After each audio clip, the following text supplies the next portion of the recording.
Ya,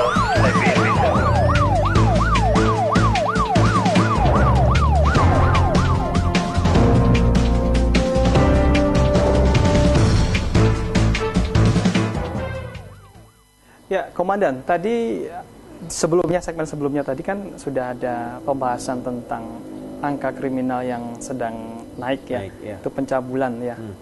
Kalau berbicara soal pencabulan ini mungkin ada kaitannya juga dengan mungkin video porno yang banyak dikonsumsi oleh remaja melalui internet. Nah, sekarang ini yang lagi heboh juga ada prostitusi online yang itu melibatkan juga para ABG, anak baru gede, gadis-gadis belia itu yang dijual secara online semacam itu.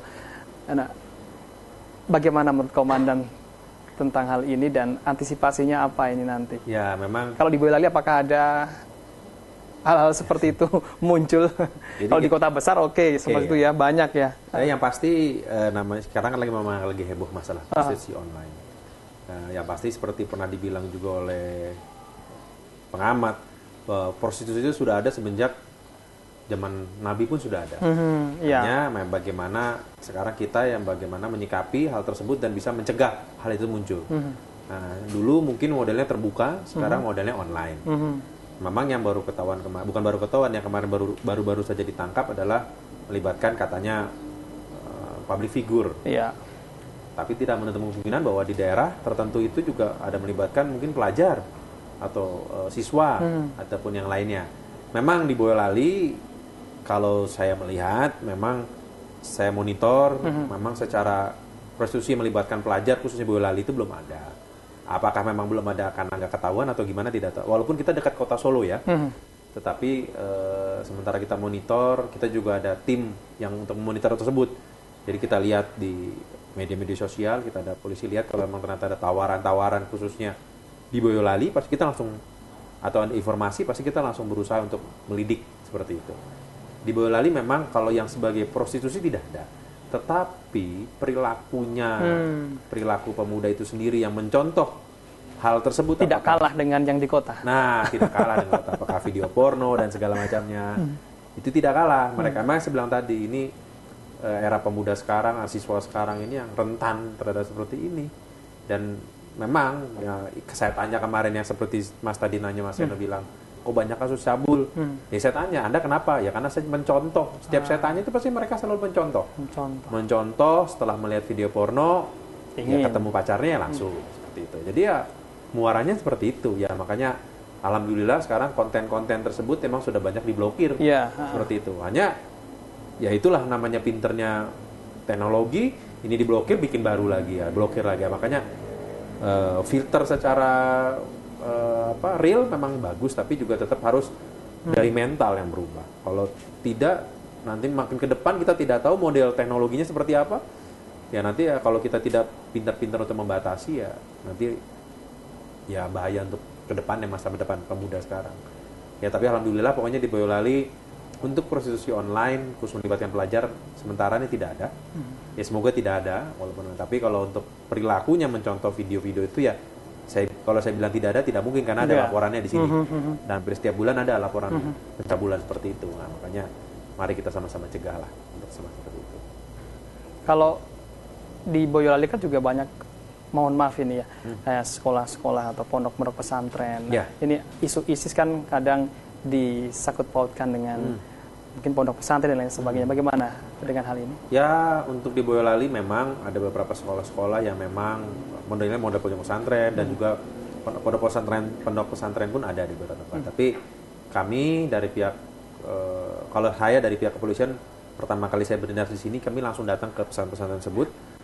Kami memberikan himbauan, termasuk juga kita mencari informasi apakah ada komunikasi intens dengan pondok pesantren. Ya, kita selalu hubungan, termasuk mungkin yang diduga agak keras pun kita coba datangi. Dan kita sudah talk show lah, kita coba berdiskusi dengan seluruh pimpinan pondok pesantren dan beberapa santri perwakilan. Ya selama ini memang kita bersifatnya memberikan himbauan.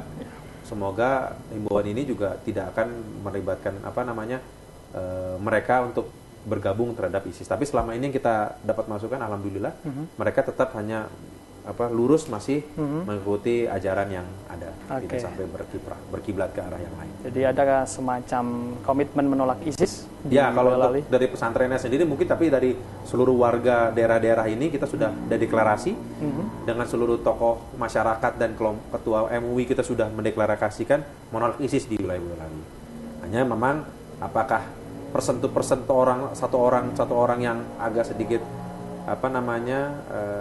ingin bergabung, nah ini yang perlu kita waspadai seperti itu. Tapi kalau secara warga dan kelompok masyarakat LSM sudah kita coba menghimpun sama-sama menolak ISIS. Ya, baik.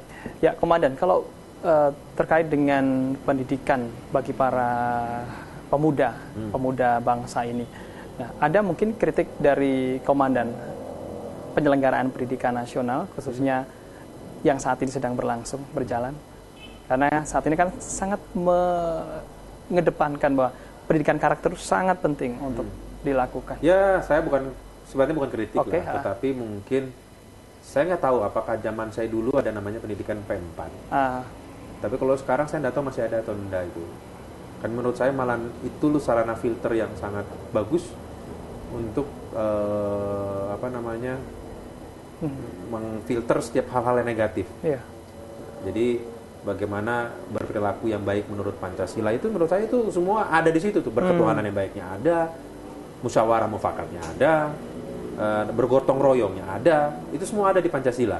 Jadi kalau mahasiswa sekarang sudah dididik seperti itu, saya rasa apapun yang hal negatif masuk, mereka sudah bisa filter. Nah, saya tidak tahu, mungkin ada sekarang namanya wawasan kebangsaan apapun, saya tak ada, tapi zaman saya dulu ada P4 budi pekerti, itu ada pelajaran yang memang pelajarannya tidak bagus, menurut saya tidak penting, tidak seperti matematika dan IPA, tetapi ternyata itu sampai sekarang saya besar selalu kepikiran bahwa ada pelajaran bahwa kalau mencuri barang orang itu salah, kalau itu dari kecil ditanamkan terus-terusan, saya rasa itu akan bagus ke depan.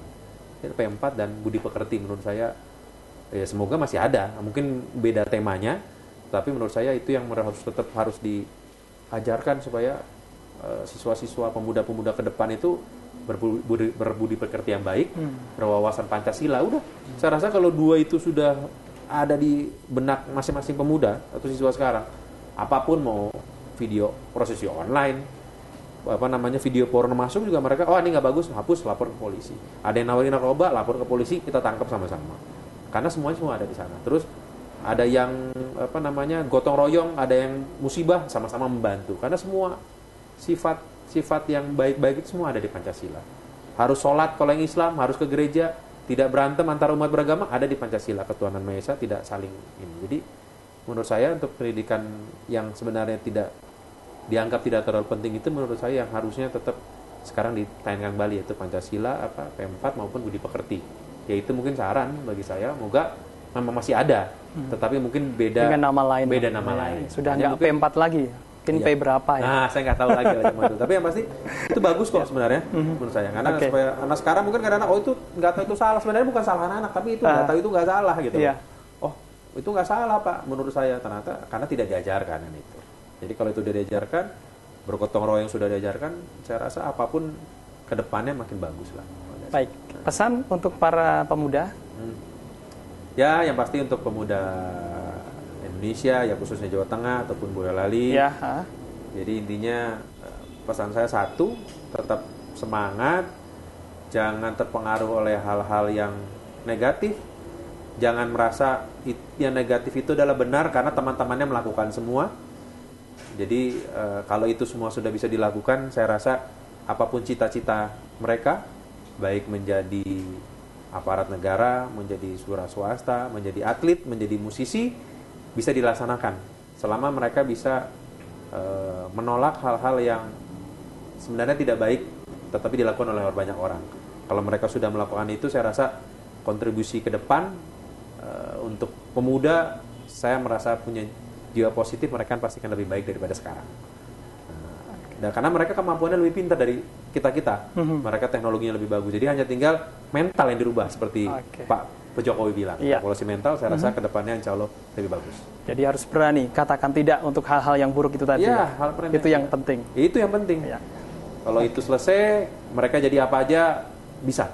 Saya yakin. Baik, saya yakin sosok Pak Budi juga jadi inspirasi untuk para pemuda. Sama, semua seluruh aparat negara yang itu bisa. Oke, baik. Terima kasih Komandan. Sama-sama. Kayaknya sudah cukup juga ini ya ngobrolnya. Nanti mengganggu agenda berikutnya Komandan. Terima kasih kami didatangi nih ke sini, ke kantor kami Boyolali. Semoga senang, jangan bosan-bosan main ke Boyolali, Mas Eno. Siap. Oke. Terima kasih. Yuk, sama-sama. Sekali lagi saya permisi, Komandan. Selamat sore. Ya, Mitra Tia TV, baru saja tadi saya sudah berbincang bersama Kapolres Boyolali, AKBP Budi Sartono, SIK, MSI, dan banyak ilmu ya terkait dengan bagaimana seorang pemuda itu berkiprah dan memberikan kontribusi yang penting bagi pembangunan bangsa ini. Tapi yang penting adalah tadi yang saya tangkap bagaimana mental pemuda saat ini harus berani menolak, berani mengatakan tidak untuk melakukan perbuatan-perbuatan buruk yang umum dilakukan oleh orang lain. Itu yang terpenting. Semoga bermanfaat sajian prajurit kali ini. Terima kasih. Sampai jumpa. Hati-hati masa kini dan tetap berbudaya.